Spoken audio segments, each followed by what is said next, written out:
Voy a suplicar, hermanos, que abra su Biblia a 2 de Timoteo, el capítulo 4 del libro de Timoteo.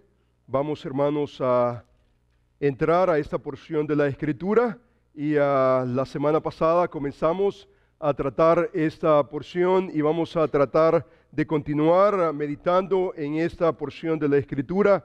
Voy a rogar que usted abra su Biblia y vamos, hermanos, a fortalecernos en la palabra de nuestro Dios. 2 de Timoteo, el capítulo 4, el versículo 16 al 18. El título del mensaje de hoy tiene que ver con fortaleciéndonos en la fidelidad de Dios para cumplir sus propósitos divinos que solamente Él puede establecer. Fortaleciéndonos en la fidelidad del Señor. Si usted tiene su Biblia abierta, voy a suplicar que siga usted la lectura que voy a hacer a esta porción de la Escritura. Dice 2 de Timoteo, el capítulo 4, versículo 16 al 18 de la siguiente manera. En mi primera defensa, ninguno estuvo a mi lado. En mi primera defensa, dice el apóstol Pablo, ninguno estuvo a mi lado, sino que todos me desampararon. No les sea tomado en cuenta. Versículo 17. Pero el Señor estuvo a mi lado. Usted ve el contraste. En mi primer defensa, ninguno estuvo a mi lado, sino que todos me desampararon.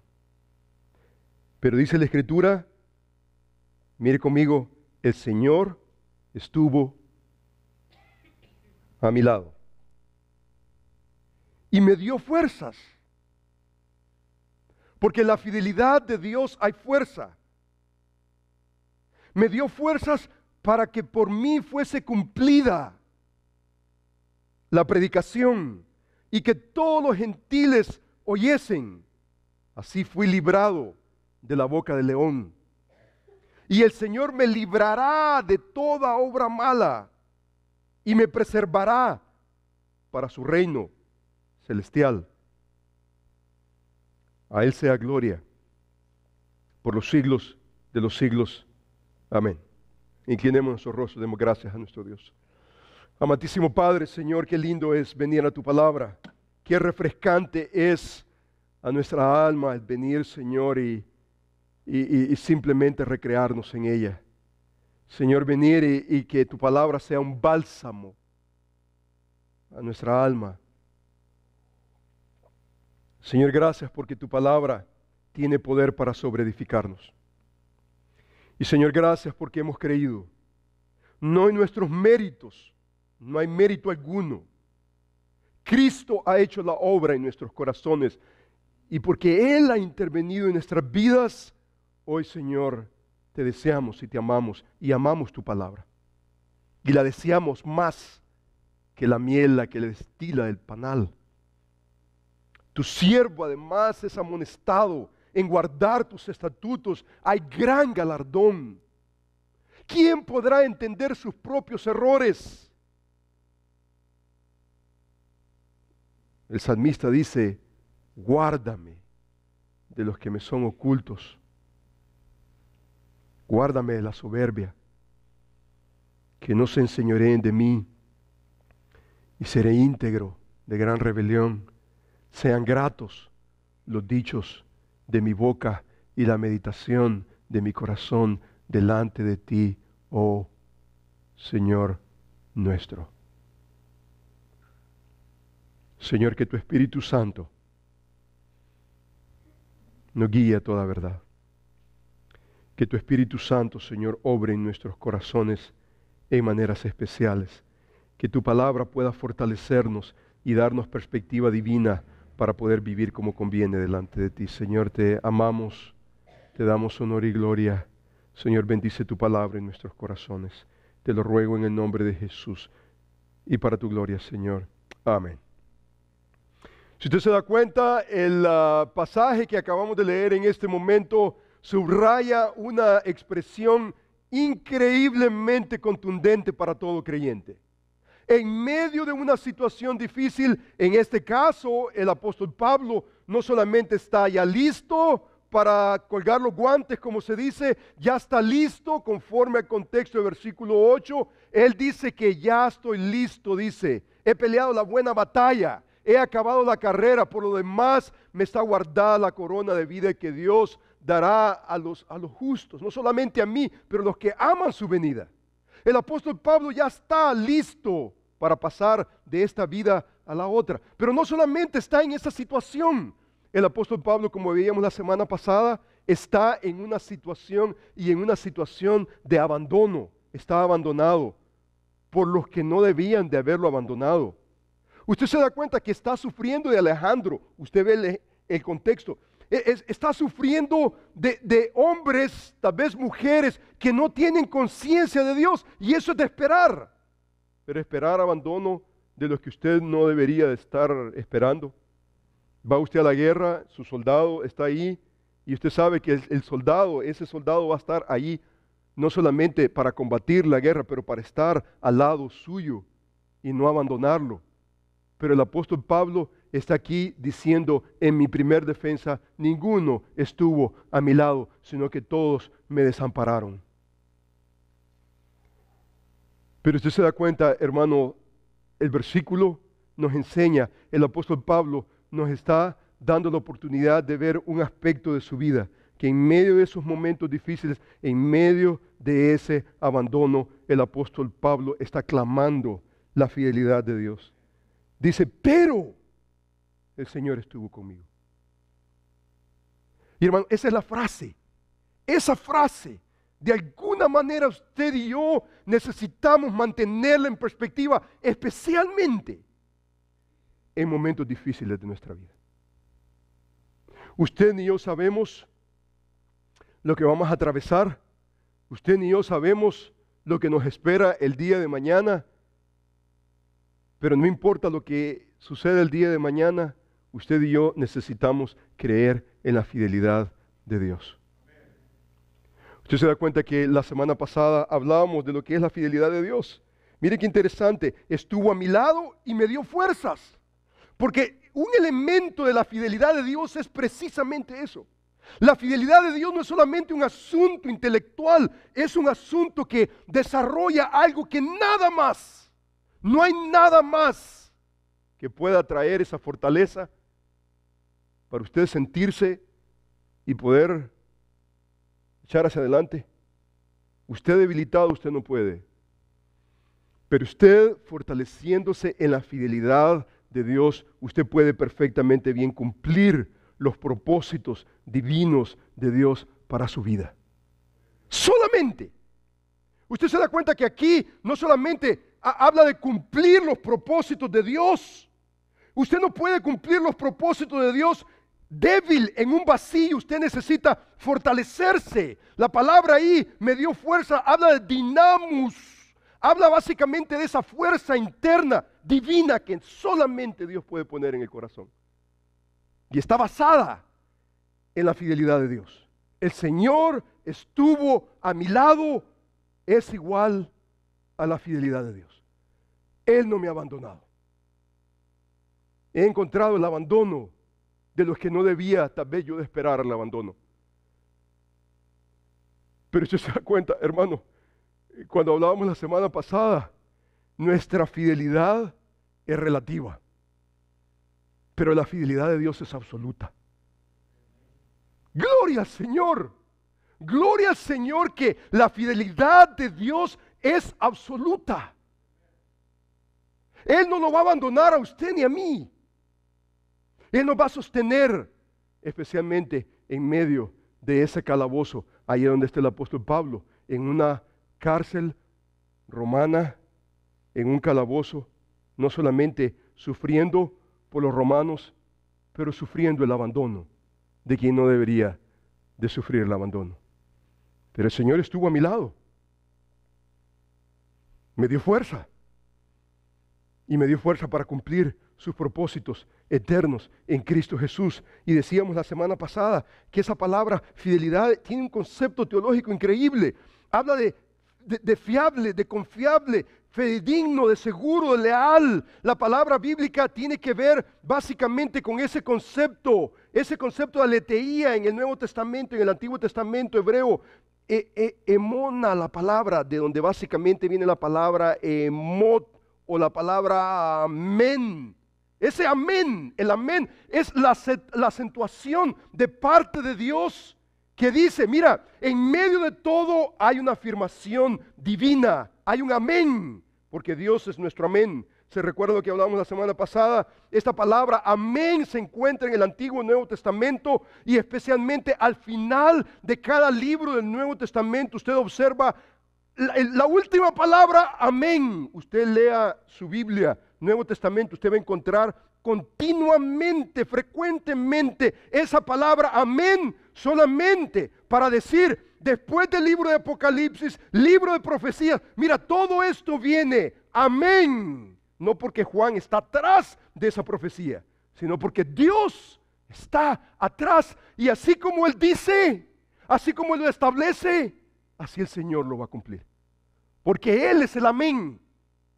No es usted ni yo, no es una figura humana, no importa qué tan predominante pudiera ser esa figura humana. Es Dios atrás de todo evento profético, escatológico.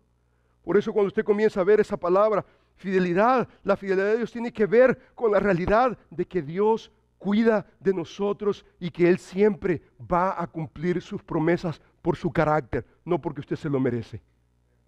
Porque hay muchas ocasiones que usted no se merece. Usted no se merece la bondad de Dios. Pero en medio de todo ello, el Señor obra y el Señor se manifiesta en maneras especiales. Usted se da cuenta que esto tiene que ver con la realidad de que Dios es un Dios inmutable. Él no cambia, inmutable significa, en Él no hay variación, no hay cambio en Él. Él es el mismo ayer, hoy y para siempre. Pero usted se da cuenta, hermano, pensar en la inmutabilidad de Dios en relación al mundo. Usted que constantemente está cambiando. Usted y yo cambiamos. De un momento a otro, ¡pum! De un momento a otro, usted puede estar saludando a alguien y de repente, ¡flip! Especialmente cuando está experimentando la menopausia. El hombre o la mujer, el hombre la menopausia, el hombre la melaluca, whatever that is, está experimentando y usted les abraza y de repente, wow, un cambio pero violento, increíble. Y hermano, no estoy pensando de que la menopausia es hasta que llegue a tal edad. Yo conozco jovencitas y jovencitos a los 20 años, 15 años, ¡shup! Unos flips. Y usted dice, wow, ¿qué es esta melaluca tan temprana? Tan acelerada. Cambiamos tanto nosotros, somos tan variables, somos tan sutiles, somos tan, pero frágiles, que cualquier cosa nos hace cambiar. En un momento decimos que sí, y en un momento terminamos diciendo no. Dios es inmutable. Dios es incambiable. Dios es el mismo. Usted puede confiar en Él. Él es digno de ser confiable. Por eso la Escritura, hablábamos la semana pasada, Dios es nuestro amparo, nuestra fortaleza, nuestro pronto auxilio en la tribulación. Él es. Por eso el libro de Hebreos nos enseña, mantengamos firmes y sin fluctuar la profesión de nuestra esperanza. ¿Sabe por qué? Porque fiel es el que prometió. Dios es fiel, aún en medio de cualquier situación. Usted puede confiar en Él. Usted no puede decir eso de su presidente, de su gobernador. No importa cuántas promesas, no importa cuántas promesas le haya hecho en las elecciones, usted no puede confiar en eso. Es más, tenemos 4 años ya de evidencia de eso. Pero bueno, no hablemos de política, ¿no? ¿Para qué vamos a entrar ahí? Y hermano, si usted está pensando de que es por ser demócrata o ser republicano, aquí el asunto, hermano, es igual. Idénticamente igual. Aquí solamente de cambiar de color. Pero sea uno, sea el otro. Es más, hay hermanos que yo he visto que están tristes con la elección presente. están tristes. Y la realidad es, ¿por qué tiene que estar usted triste? Es más, ¿dónde está Dios en medio de todo eso? Es cierto que usted se pregunta, ¿dónde están los cristianos? Y es cierto también, porque por los cristianos ganó básicamente el presidente, humanamente hablando, porque el voto evangélico no estuvo presente. Si el voto evangélico hubiera estado presente ahí, otra historia pudiera ser. Pero aquí no se trata de dónde estuvo usted. Y muchos, es que no me gusta ni este choice ni este choice. Y abrigado en él, usted tiene la responsabilidad, no importa. Aunque las opciones que tenemos enfrente no son inspiradoras, usted y yo tenemos una responsabilidad. Pero el asunto no es dónde estuvo el creyente, entre comillas, los evangélicos, dónde estuvieron. El asunto no es ese. La pregunta es, ¿dónde está Dios? ¿Dónde estuvo Dios? ¿Dónde? ¿Dónde?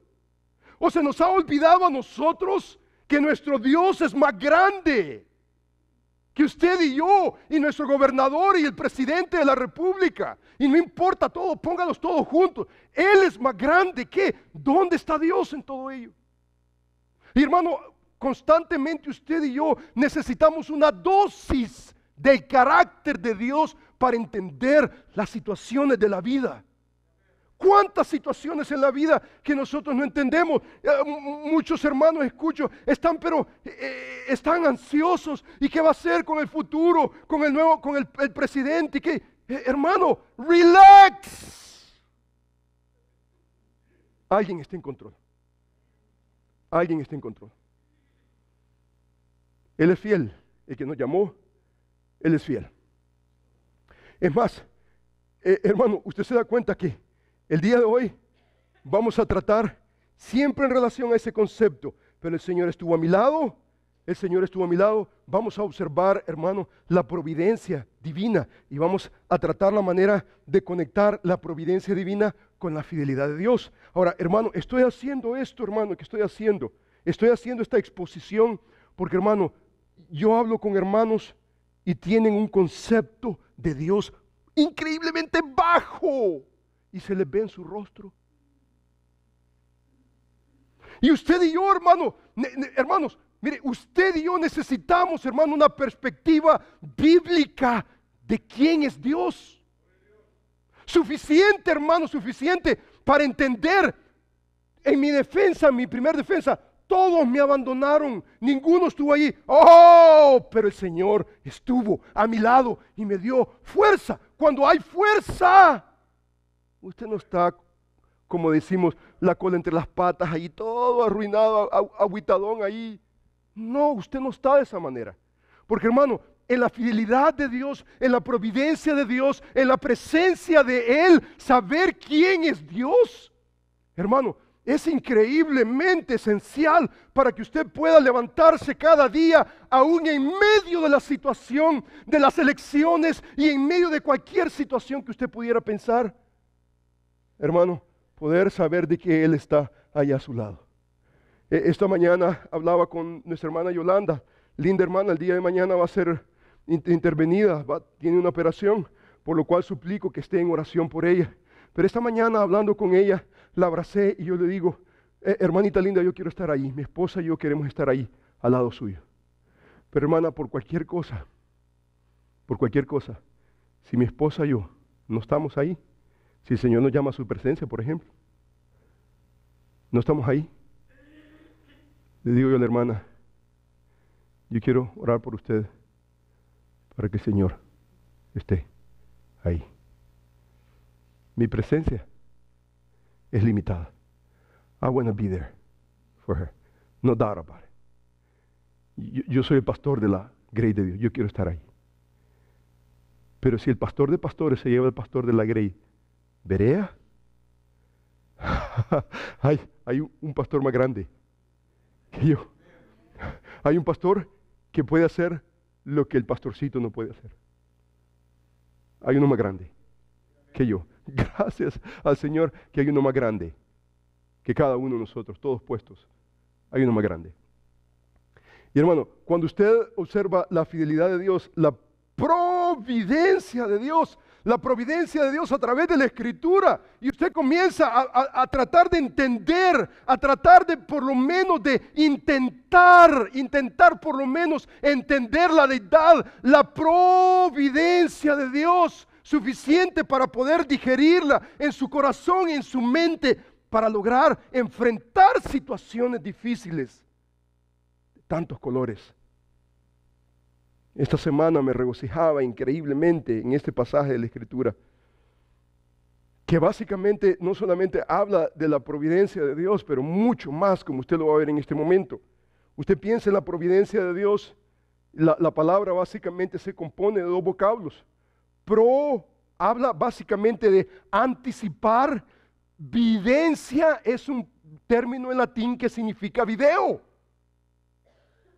La idea básicamente es ver anticipadamente. La provisión de provisión. Él tiene un video que ve el futuro en una manera, hermano, con todo detalle y color. Es más, Él no necesita puchar un botón para ver qué es lo que va a pasar el día de mañana. Hermano, la divinidad, Él es divino, Él es grande y poderoso y no necesita tecnología. Ninguna. Usted y yo la necesitamos, Él no.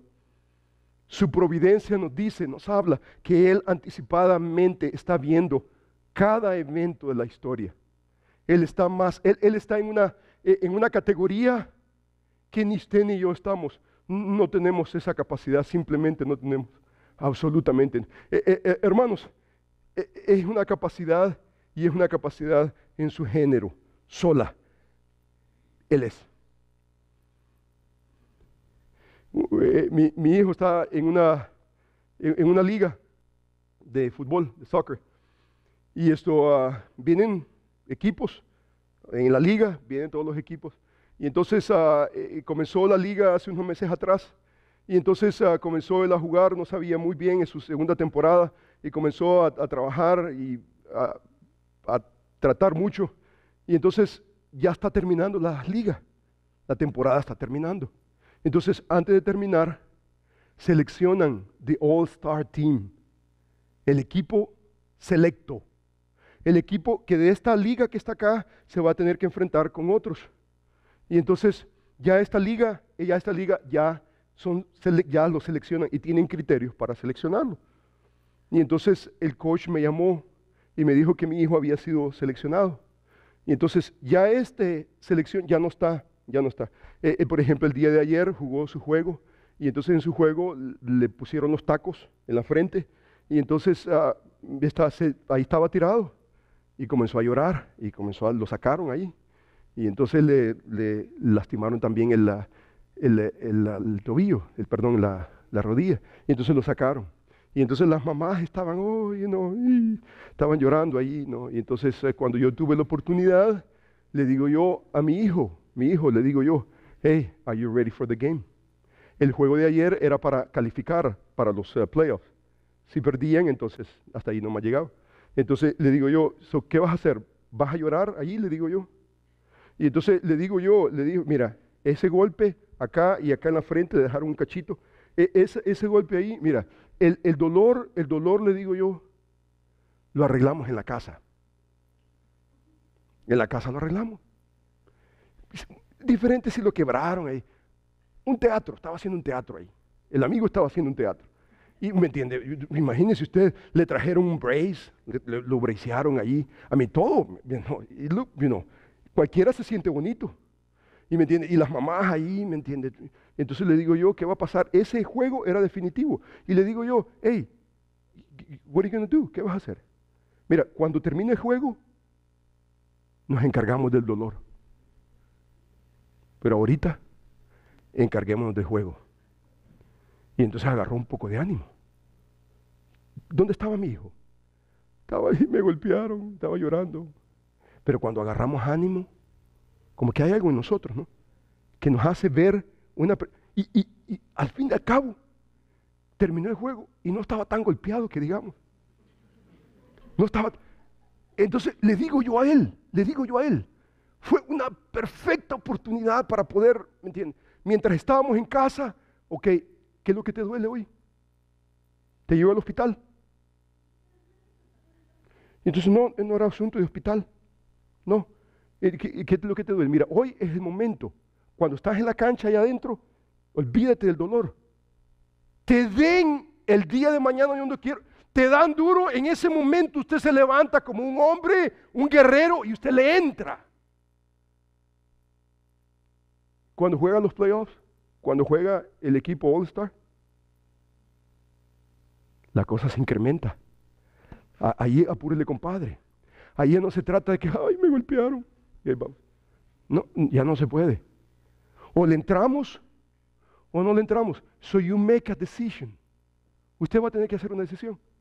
Pero eso de que sí y que no y que maybe y que eso simplemente no trabaja, absolutamente en ningún lugar trabaja. Pero usted se da cuenta, hermano, ese concepto, esa realidad de que entre medio de todos hay una selección, hay un aspecto donde podemos decir, ya no estamos ahí, hay algo especial. Dios no está ni siquiera en esa selecta, Él está sobre encima, una categoría completamente única que ni usted ni yo podemos calificar. Él es fiel, sobre encima de todo. Usted y yo nos esforzamos y nos dedicamos y tratamos de ser fiel porque Él es fiel y santo porque Él es santo. Pero Él no necesita esforzarse, Él es porque su carácter es sobre encima de todo, Él es. Y nada hay semejante a mí. ¿Usted sabe cuál es el contexto? Mire el contexto. El versículo previo, 5 y 7, dice la Escritura, ¿a quién me asemejáis y me igualáis y me comparáis para que seamos semejantes? ¿A quién? Dice. Él está en una liga sola y única. Dice, ¿a quién me hacéis semejante? ¿Me igualáis? ¿Me comparáis? Dice, para que seamos semejantes. Y mire el escenario que explica en el versículo 6. Sacan oro de la bolsa y pesan plata con la balanza. Alquilan un platero para hacer un Dios de ellos. Se postran y adoran. ¿Qué es eso? Idolatría. Idolatría. Mire lo que dice el versículo, continúa diciendo, versículo 7, se lo echan sobre los hombros, dice, lo llevan y lo colocan en su lugar. Ahí se está y no se mueve de su sitio. Le gritan al mono que acaban de hacer, le gritan y tampoco responde ni libra de la tribulación. ¿A quién me compararéis? Dice, ¿a quién me compararéis? ¿A los dioses paganos? Mire, usted está en el capítulo 46 y usted observa que se menciona, por ejemplo, el ídolo Nebo. En el capítulo 2, en el versículo 2, habla de Nebo. Y básicamente Nebo era un dios pagano, babilónico, que lo adoraban, Básicamente usted observa que este Nebo era adorado.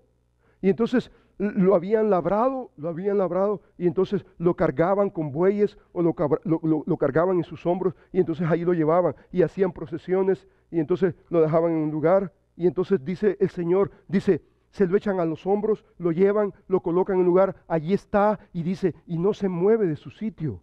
Le gritan y tampoco responde, ni libra de tribulación. Pero usted se da cuenta que ese pasaje bíblico está en un contexto también. Este es el versículo 5 y 7. Si usted observa el versículo 3 y 4, mire qué interesante contexto. Dice, oídme, oh casa de Jacob, y todo el resto de la casa de Israel, los que sois traídos por mí desde el vientre. Mire usted el contraste. Mire la idea que está haciendo. Los que sois traídos por mí desde el vientre.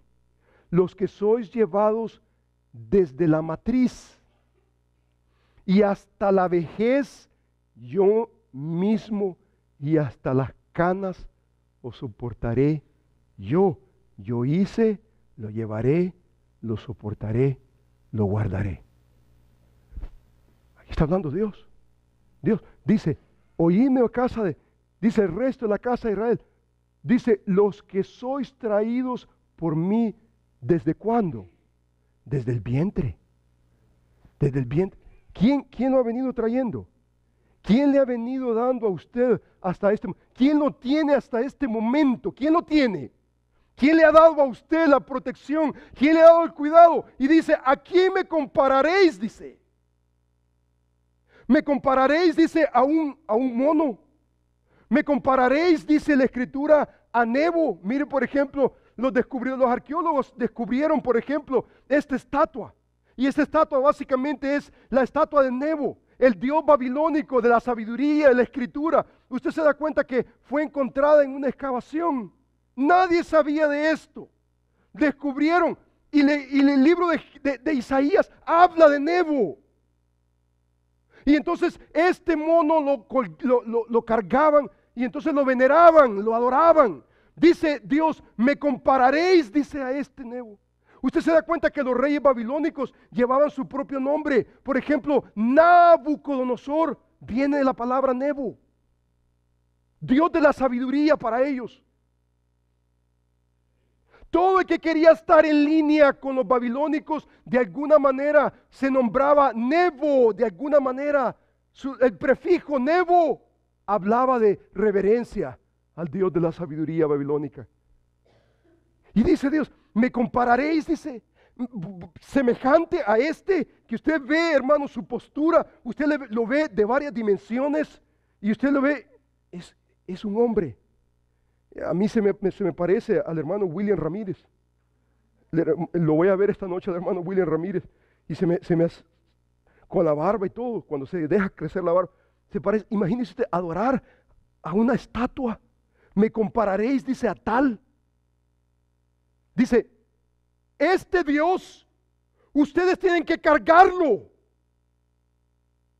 Dice, yo los he cargado desde la matriz. Desde la matriz. Hasta el día de hoy. Desde antes del vientre de la madre, yo los he cargado. No solamente desde el principio, pero ¿qué es lo que dice la Escritura? Habla del pelo blanco. Hasta cuando usted esté viejo, yo te cargaré. No solamente desde el vientre, y aún antes del vientre. Yo estaré. Y me van a comparar, dice, a Nebo. Vamos a entrar a la idolatría. ¿Sabe lo que le llama el Señor a eso? Le llama rebeldía, duros de corazón. Le llama esa expresión de querer sustituir al Dios de toda gloria, le llama prevaricación. Le llama rebeldía de corazón.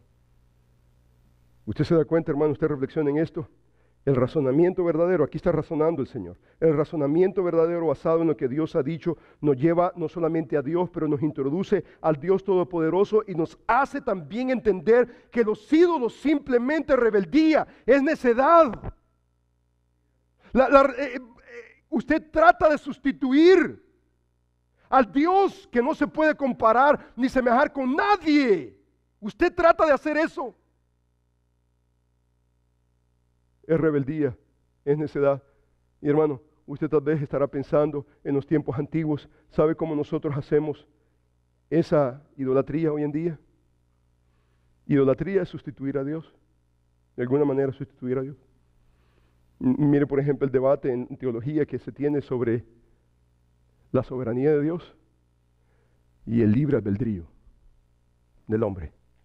Usted se da cuenta, hermano, que la Escritura presenta tanto un aspecto como el otro, y son paradójicos, pero son complementarios, suficiente para que el hombre entienda que su libre albedrío es para que al final sea responsable por sus propios actos. Pero usted se da cuenta que aún el libre albedrío del hombre no es libre albedrío absoluto, está bajo la soberanía de Dios. Pero usted va a encontrar círculos donde dicen que Dios es limitado, pero el hombre es ilimitado. ¿Sabe lo que es eso? esa es una expresión de idolatría. Esa es una expresión de considerar a un Dios pequeñito, así que usted lo puede manipular, que se lo puede echar al hombro y entonces cargarlo y decirle, quédate ahí. Y ahí se queda. Y no le dice nada.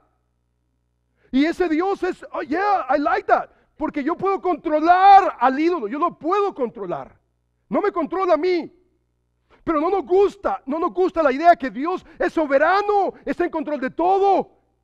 Y su soberanía se impone a tu voluntad y a la mía. No nos gusta eso. ¿Sabe lo que nos gusta? Nos gusta sentirnos en control. Y lleven al mono, llévenlo, cárguenlo, lo dejan ahí. ¡Nemo! Nada. Está bien, eso me gusta. Y eso nos gusta. Nos gusta un Dios. Y nos gusta un Dios que nosotros podemos controlar y manipular. La realidad, hermano, que el Dios de la Biblia, usted no lo puede controlar y manipular. Él está sobre encima de usted y de mí. Y hermano, Él está sobre encima y usted se da cuenta de lo que los profetas en el Antiguo Testamento le llamaban a la idolatría. El canjear a Dios, semejar a Dios con una cosa creada, eso es rebeldía. Mire qué interesante, le llama vergüenza. Esa vergüenza es prevaricación, duro de corazón, es estar lejos de la justicia de Dios. Isaías viene y dice, yo soy Dios. Yo soy Dios. ¿Y qué significa? Yo soy Dios. ¿Sabe lo que Isaías nos enseña? Dice, yo soy Dios y mire los atributos de Dios. Cuando usted ve en cualquier parte de la Escritura, yo soy Dios, es como una forma de decir, qué vergüenza que ustedes estén comparando a Dios con un pedazo de metal. Qué vergüenza. Esa expresión, yo soy Dios, tiene un contexto. ¿Y sabe cuál es el contexto? Canjear a Dios, hacer un Dios con nuestras propias, crear algo para sustituir al Dios de toda la creación. Isaías viene, esa es una vergüenza, prevaricación, rebeldía de corazón, es estar alejado de la justicia de Dios. Eso es inconcebible. Para un creyente, inconcebible. Y viene Isaías, que Isaías, by the way, Isaías es considerado el Pablo del Antiguo Testamento, por la manera en cómo él trata con el pueblo. Increíble. Y aquí está Isaías tratando con su pueblo y les dice, esto es una vergüenza. Y ustedes quieren comparar a Dios de esa manera. Y entonces viene y rectifica. Mira, dice, Dios no se puede comparar con nadie. Dice, yo soy Dios y no hay otro como Dios, nada hay semejante a mí. Y mire, comienza a enumerar atributo tras atributo. Primer atributo, mire qué interesante, dice, anuncio lo por venir desde el principio. Mire qué interesante, desde la antigüedad. Dice, lo que aún no era hecho. En otras palabras, está hablando de la omnisciencia de Dios, de la presciencia de Dios. Él está sobre encima, más allá. Él está atisbando. Esa es la providencia de Dios. Él está viendo más allá. Y no le presta el video a usted ni a mí.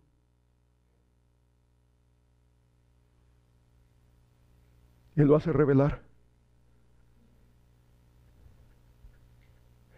A Isaías le hizo ver destellos de la grandeza de Dios, la sabiduría de Dios, que el mismo Isaías no podía entender. Usted se da cuenta que los teólogos liberales dicen, Isaías no pudo haber sido escrito por Isaías. Dicen, tal vez los primeros 39 capítulos, pero los otros restantes del capítulo 40 al 66 no pudieron haber sido escritos por Isaías, porque ¿cómo es posible que Isaías pudo haber pronosticado la caída de Babilonia que pasó 150 años después? No pudo. Isaías no pudo haber escrito algo que iba a pasar 150. Pero están ignorando quién está atrás de Isaías. Isaías no está solito ahí escribiendo, no. Atrás de Isaías hay alguien más grande que Isaías. Mire qué interesante lo que dice el versículo. ¿Qué digo? Mi consejo permanecerá. Haré todo lo que quiero. Que llamo desde el oriente al ave, reyes, en este caso Ciro, de la tierra lejana al varón de mi consejo. Yo hablé, yo haré venir, yo he pensado, como que si el Señor puede pensar, tiene esa capacidad, yo he pensado, dice, yo haré, dice la Escritura, oídme. Dice, no solamente mi consejo permanecerá, pero dice la Escritura, yo haré lo que quiero. Yo haré lo que quiero. Mire, no solamente habla de la presciencia de Dios, pero habla también de la sabiduría de Dios, habla de la soberanía de Dios. Mire conmigo el versículo, que llamo desde el oriente al ave y a la tierra lejana, dice al varón de mi consejo. Dice, yo hablé, ¿y qué hace? Lo haré venir. Dice el versículo bíblico, traeré mi justicia, mi salvación, mi gloria. Hermano, cuando habla de mi justicia, mi salvación y mi gloria, ¿en medio de quién? En medio de la vergüenza, de la prevaricación, en medio de corazón duro, de estar alejado de la justicia. Porque sabe usted una cosa, hermano, la providencia de Dios resaltan por lo menos 4 atributos de Dios. La presciencia de Dios, la sabiduría de Dios, la soberanía de Dios y la bondad de Dios. La presencia de Dios habla que Dios sabe todo desde el principio hasta el fin. La sabiduría de Dios habla de que Él no se equivoca. Dios hace todo y lo hace todo sin error. La soberanía de Dios habla de que Dios está en control y la bondad de Dios dice básicamente el beneficio es para ti.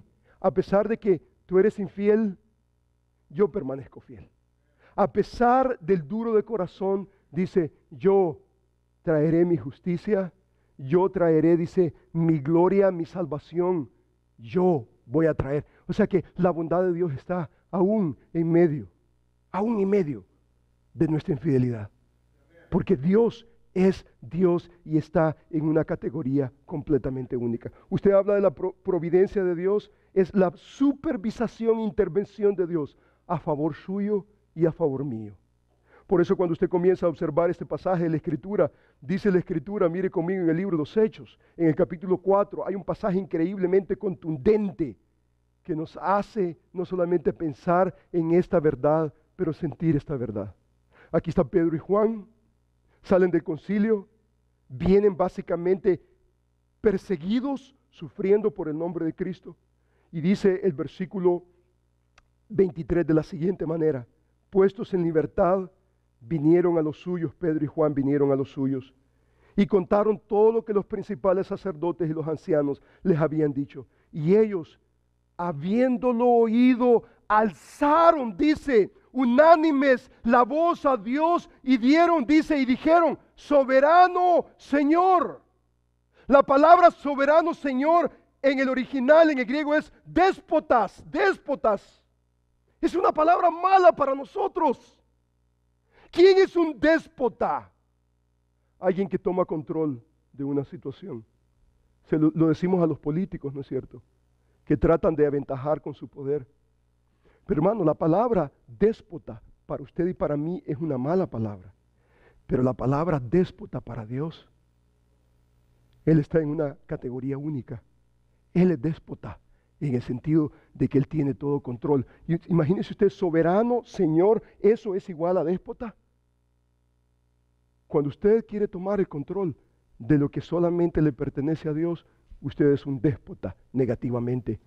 Pero cuando usted le deja a Dios su soberanía, porque Él es Señor, Él es déspota, positivamente. Y dice la Escritura que alzaron la voz a Él y le dijeron, soberano Señor. ¿Y qué significa eso?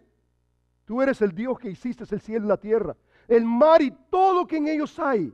Y mire, no solamente eso, dice que por boca de David, tu siervo, dijiste. Usted se da cuenta, hermano, que Dios no solamente es soberano Dios, Él es déspota, Él está en control de toda su creación. Pero dice la Escritura que por boca de David dijiste. ¿Y a qué se está refiriendo? Al Salmo 2, versículo 1 y 2. En otras palabras, usted se da cuenta de la teología que vemos nosotros aún en el libro de los Hechos. Lo que nosotros vemos, hermano, es que cuando usted entra al libro de los Salmos, ¿quién está hablando realmente? ¿Es David hablando? Dios hablando a través de David. Por eso, hermano, gloria a Dios por los salmos. Hermano, léase un salmito esta próxima semana. Léase un salmito. Cuando usted lee un salmo, ¿sabe lo que está usted leyendo? No es a David. Que por boca de David, tu siervo, dijiste. Usted se da cuenta que Dios no solamente es soberano, pero Él habla. Y Él habla a través de un libro. No, en una manera, Dios me habló a mí. Y me dijo que me dieras mi cheque, tu cheque, dámelo. ¿What? ¿Cómo? No. Dios habla. Y Dios habla a través de su libro. Y habla en maneras preciosas y lindas. Y mire qué interesante. El pasaje tiene que ver con la persona de Jesús. Y dice la Escritura, mire qué interesante, que por boca de David tu siervo dijiste. ¿Por qué se amotinan las gentes y los pueblos piensan cosas vanas? Y mire conmigo, se reunieron los reyes de la tierra y los príncipes se juntaron contra el Señor y contra su Cristo. Usted se da cuenta que ya el versículo 27 ya no es el Salmo capítulo 2. Versículo 27, aquí está básicamente aplicándose la situación que están viviendo. ¿Qué es lo que están viviendo? Persecución. Están citando lo que Dios ha dicho a través de David. Y mire lo que dice el versículo 27.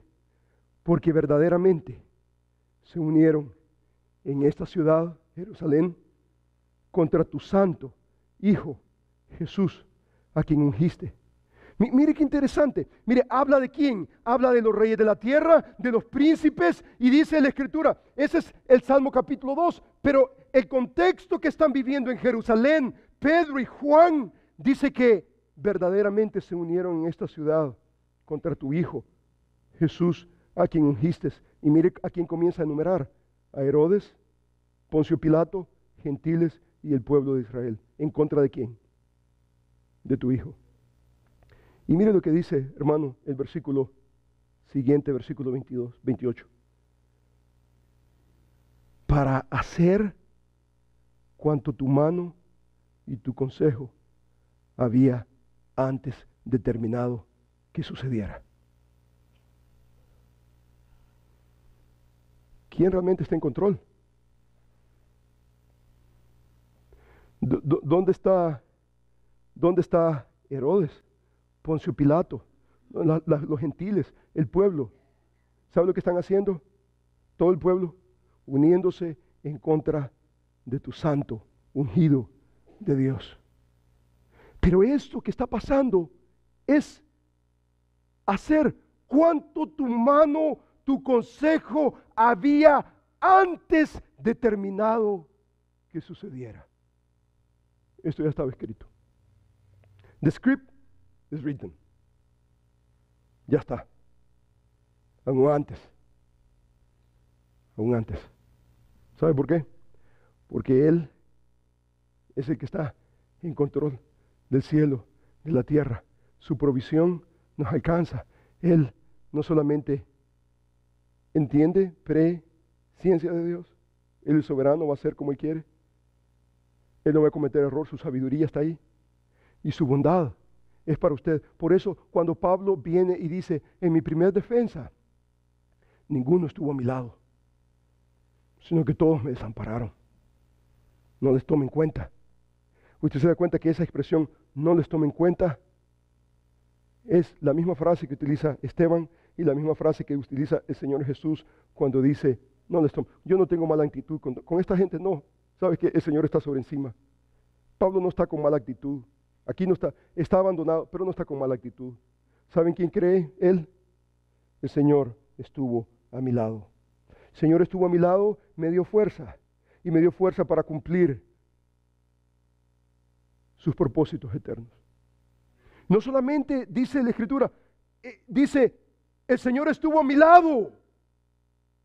En ese incidente estuvo a mi lado. Pero mire qué interesante vocabulario. Fui librado, me librará, me preservará para su reino celestial. La fidelidad de Dios nos enseña. Él va a estar ahí. Él va a estar ahí. Mire qué interesante palabra. Mire qué interesante el versículo bíblico. Así fui librado. ¿De qué cosa dice? De la boca del león. Librado de la boca del león. ¿De cuál león? Nerón. Lo que está pasando allá ahorita, su contexto. Él sabe, conforme al versículo 8, que ya el tiempo ya ha llegado. Él sabe, él está aceptando que ya su partida ya está. Él sabe, esto no está hablando de una figura. ¿Quién es el león? El león, ¿se recuerda el león? El león. Dice la Escritura, me libró, dice, el Señor estuvo allá, ahí dice, y fui librado de la boca del león. ¿De cuál león? ¿Una figura humana?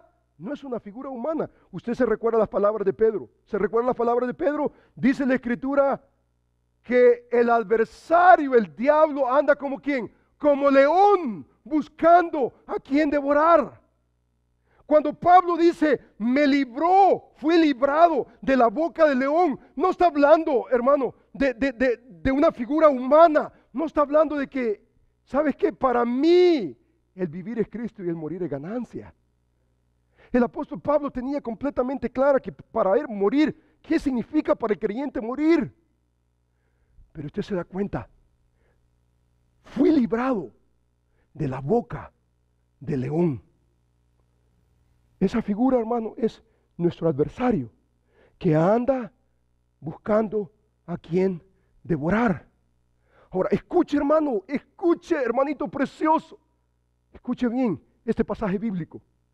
Mire conmigo, hermano, cómo se está utilizando la expresión, porque el adversario, el diablo, anda como león rugiente buscando a quien devorar.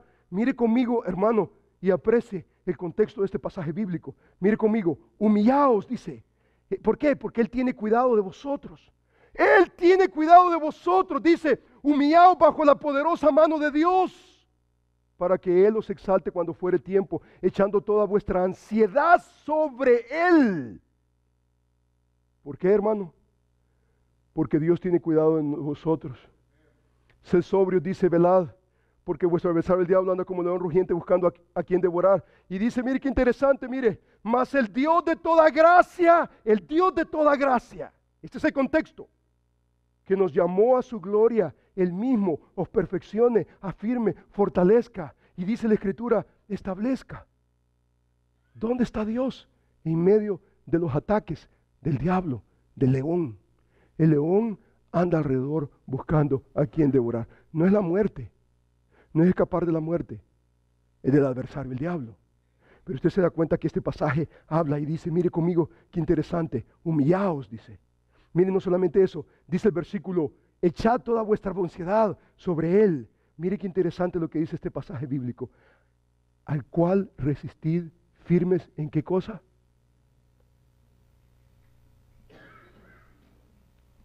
Al cual resistid firmes, ¿en qué cosa? En la fe. Hermano, si usted llega más rápido a Dios, usted muere en un accidente, usted está bien con Cristo, usted va a la presencia del Señor. Al diablo no le importa eso. Al diablo no le importa eso. Para el creyente, el vivir es Cristo y el morir es ganancia. ¿Sabe en busca de qué anda el diablo? El león anda buscándolo a usted, quiere devorarlo para que usted no crea en Dios, que Él es el soberano Dios, está en control del cielo y la tierra, para que usted viva una vida, lo que le resta de su vida, 10, 20 años, miserablemente, ahí anda arrastrando usted ahí una cadena. Usted deja de creer en Dios Deja de creer que Él tiene cuidado de usted. Dios de toda gracia. Él mismo va a perfeccionar, Él va a afirmar, Él va a fortalecer, Él va a establecer, Él va a estar ahí. Él va a estar ahí. Por eso, hermano, lo peor que usted puede hacer es descuidar su fe. Descuidar su fe. Esa habilidad de creer que Él está ahí, a pesar de que todos me han abandonado. That's okay. Pero Él estará ahí. Él va a estar ahí. Por eso, hermanos preciosos, esta mañana estábamos en oración y les dije a los hermanos, no cajeen el día miércoles. Nosotros venimos a la casa de Dios y ¿sabe lo que hacemos, hermanos? Hacemos 3 cosas. Adoramos a Dios, oramos a Dios y Él nos habla a través de su palabra. Ese es fortalecer su fe. ¿Sabe lo que el diablo desea hacer con usted? Disuadir esa fe. Disuadir esa fe. Que usted deje de creer y que usted al final de la muerte, usted termina desgraciado, no dándole honor y gloria al Señor. Hermanos preciosos que me escuchan, el Señor es fiel y Él quiere cumplir sus propósitos en su vida y en mi vida. Hermano, una dosis de la fidelidad de Dios es necesaria en la vida de cada creyente para que entienda, mira, en medio de tu abandono, yo estaré ahí contigo. La boca del león quiere destruirte en amargura, en desgracia. México, vaya a llorar. No. El Señor estuvo a mi lado, me dio fuerza para cumplir sus propósitos eternos en Cristo Jesús. Hermano, cuando usted y yo nos fortalecemos en el Señor y el diablo viene a acusarlo, su defensa no es en sus propios medios, sino en los medios que el Señor le da en Él, su presencia. Y usted y yo de día a día nos fortalecemos en fe, de día a día. Y yo le animo en el nombre del Señor, que de día a día usted haga el propósito, Señor, yo quiero crecer en fe. Dice la Escritura en el libro de Romanos, la fe viene por el oír y oír la palabra de Dios. Hermano, la palabra de Dios le va a dar a usted la fe para creer que Él está allí en medio de todo. Hermano, yo quiero que usted incline su rostro en este momento y que usted alabe al Señor. ¿Sabe cómo termina el apóstol Pablo en ese pasaje bíblico? Dice la Escritura, a Él sea gloria, el imperio, por los siglos de los siglos. Amén. Él le da la gloria a Dios. No solamente Pedro, pero Pablo le da gloria y honra al Señor. ¿Sabe por qué? Porque Él merece todo el honor y toda la gloria. Él merece todo el honor y toda la gloria. Incline su rostro en este momento y dele gracias al Señor. Dele gracias al Señor. El libro de los Salmos nos recuerda, la misericordia de Jehová es desde la eternidad hasta la eternidad sobre los que le temen. Su justicia sobre los hijos de los hijos, sobre los que guardan su pacto, los que se acuerdan de sus mandamientos para ponerlos en obra. Dice la Escritura que Jehová estableció en los cielos su trono. Su reino domina sobre todos. Él es soberano. Bendecid a Jehová, vosotros sus ángeles, poderosos en fortaleza, que ejecutáis su palabra, obedeciendo a la voz de su precepto. Bendecid a Jehová, vosotros todos sus ejércitos, ministros suyos que hacen su voluntad. Bendecid a Jehová, vosotras todas sus obras en todos los lugares de su señorío. Bendice, alma mía, a Jehová.